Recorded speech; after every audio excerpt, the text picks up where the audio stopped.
कहते हैं कि जैसे जैसे आप इनर सेल्फ के साथ अवेयर होना शुरू हो जाते हैं तो नेचर आपको कुछ ना कुछ पावर देना शुरू कर देते हैं। मे बी वो थॉट रीडिंग हो, मे बी वो किसी लेविटेशन हो, मे बी वो किसी हीलिंग पावर हो। आप किसी के ऊपर हाथ रखते हो तो वो हील होना शुरू हो जाता है। ये सारी की सारी चीज़ें मुमकिन हैं। कई लोग इस तरह के भी होते हैं ना, वो जो हाथ से ऐसे सोने की चेन निकाल के दिखा देते हैं। हमारे स्कूल में आया करता था एक बंदा, ऐसे हज़ारों हरकतें करता था, टोपी में से कबूतर निकाल के दिखा दिया। सर क्या वैसे ये करामतें और ये जिस तरह की मूर्ति होते हैं, ये चीज़ें एग्जिस्ट करती भी हैं या नहीं करती? ये बिल्कुल एग्जिस्ट करती हैं। एक बंदा है जिसके पास आप जाते हैं, वो आपको स्टेथोस्कोप लगाता है, नब्ज़ देखता है, कुछ टेस्ट कराता है, फिर वो आपको बताता है कि जिगर में कहीं इन्फेक्शन है, फ़लाँ जो आपकी मैदे की नाली है उसमें कोई मसला है। तो ये इन इटसेल्फ एक करामत है कि वो अंदरूनी वजूद जो आपने अपना नहीं देखा हुआ उसको वो बैठा देख रहा है। अच्छा, ये जो उसके पास पावर है ये उसके पास कैसे आई? एक कंसंट्रेटेड टाइम, एक फोकस्ड टाइम उसने एक स्टडी को दिया, इल्म को दिया। अच्छा जी, एक हिप्नोटिस्ट दूसरे को कंट्रोल कर सकता है, दूसरे को कुछ भी बावर करा सकता है कि तू ये है। एक अमीर आदमी को भिखारी बना सकता है वो सर्टन लेवल पर। ये पावर उसके पास कैसे आई? एक इल्म को उसने एक सर्टन टाइम दिया, फोकस्ड एनर्जी दी। एक बंदा, एक योगी जो लेविटेशन कर रहा है दिहायु से, वो हवा में उठ जाता है बैठे बैठे, उसने वो ग्रेविटी को हराना सीख लिया है। लेकिन उसने अपना एक पूरा लाइफ स्पैन जो है ना वो उसको दिया है, उस आर्ट को सीखने में दिया है। तो इस सेंस में तो ये सारी की सारी ताकतें अचीवेबल हैं। बाकी मुझे नहीं पता, आप मुख्तलिफ़ ट्रेडिशंस में मुख्तलिफ़ स्टोरीज़ मौजूद होती हैं, हमने भी सुनी हैं, सब भी सुनते हैं। मैं नहीं समझता कि नेचर एक रूल बनाती है, एक कशिश शकल का रूल बनाती है, चीज़ों के काम करने का एक तरीका डेवलप करती है और फिर वो बैठ के इन रूल्स के साथ तमाशा करती रहे। सो उस सेंस में मैं इसको नहीं मानता कि कोई भी चीज़ हो जाए, लेकिन बहुत सारी चीज़ें हो जाती हैं। अगर आप स्मार्ट हो, अगर आपने एक मेडिटेटिव स्टाइल से जीना सीख लिया है तो आप बहुत सारे लोगों के लिए उनकी मदद बन सकते हैं। वो मदद आसमानी नहीं है, इंसानी है, ह्यूमन कॉन्शियसनेस का एक्ट है। वो ये कह सकते हैं कि जो डॉक्टर है उसने अपना टाइम लगाया उस आर्ट को समझने में।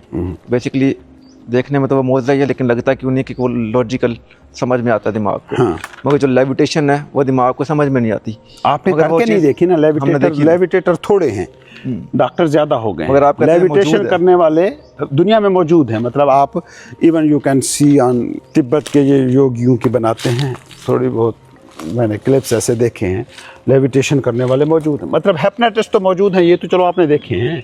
हिप्नोटिज्म आप करके दिखा दो ना, मुझे ये यकीन दिला दो कि मैं बिल्ली हूँ और म्याऊं म्याऊं करने लग जाऊँ। लेकिन आप जाके किसी एक्सपर्ट हिप्नोटिस्ट से मिल लें।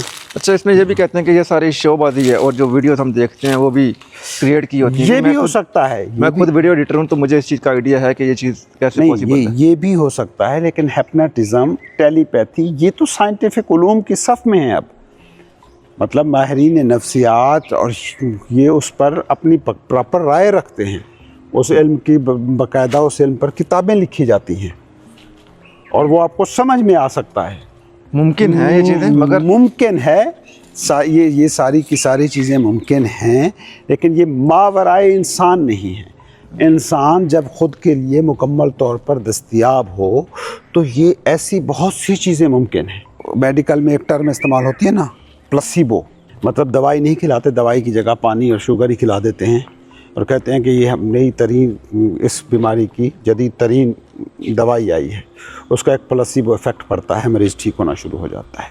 इसी तरह अगर कोई बुज़ुर्ग है और वो आपके लिए दुआ करता है और आपने उसके साथ ये जोड़ा हुआ है कि ये पहुंचा हुआ बुज़ुर्ग है, इसकी दुआ से मैं ठीक हो जाऊंगा, तो क्या होता है कि वो प्लेसिबो इफ़ेक्ट आप में पैदा हुआ।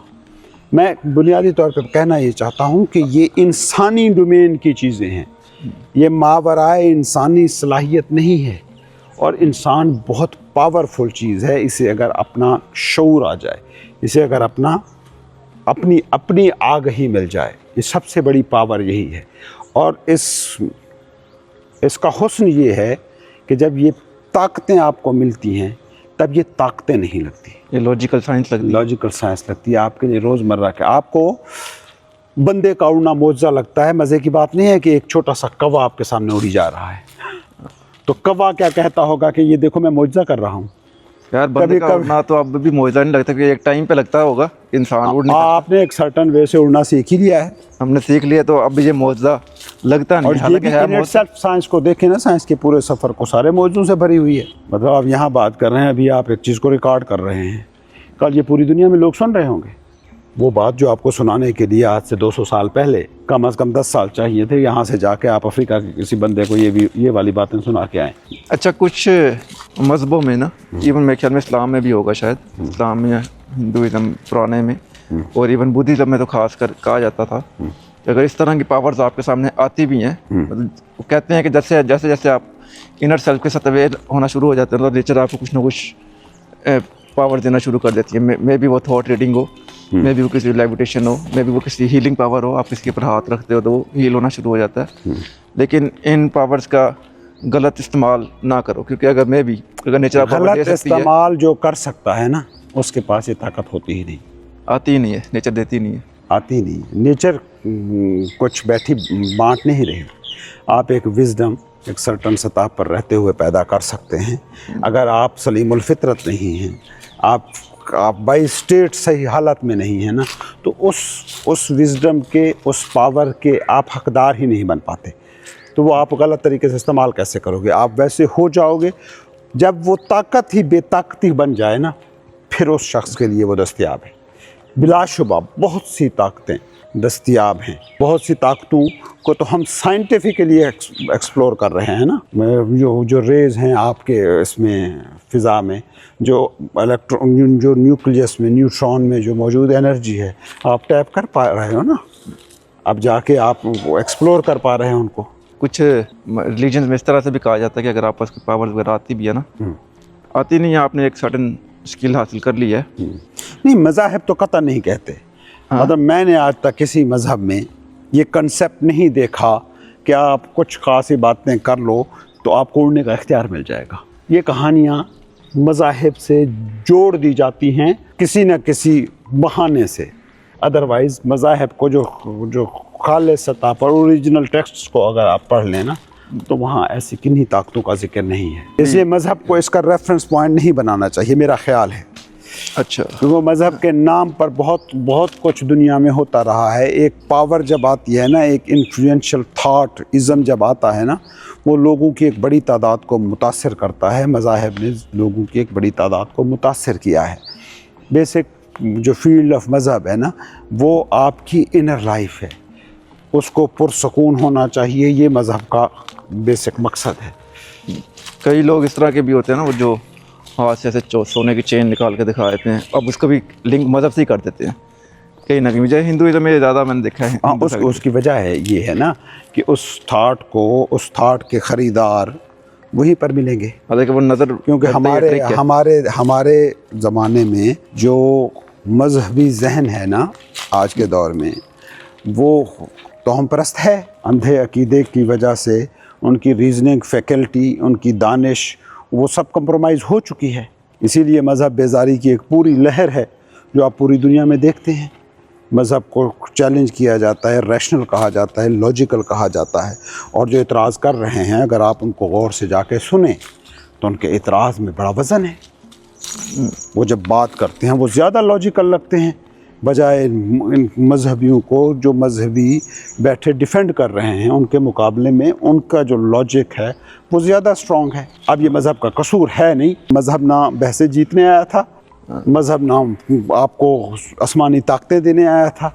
मज़हब तो एक सीधी सीधी बात करता है, ये तुम आए हो दुनिया में, एक ज़िंदगी है जो तुम तजर्बा कर रहे हो, वो ज़िंदगी जिस मैं कहता हूँ कि which is God in itself, वो आप खुदा को तजर्बा करने आए हो।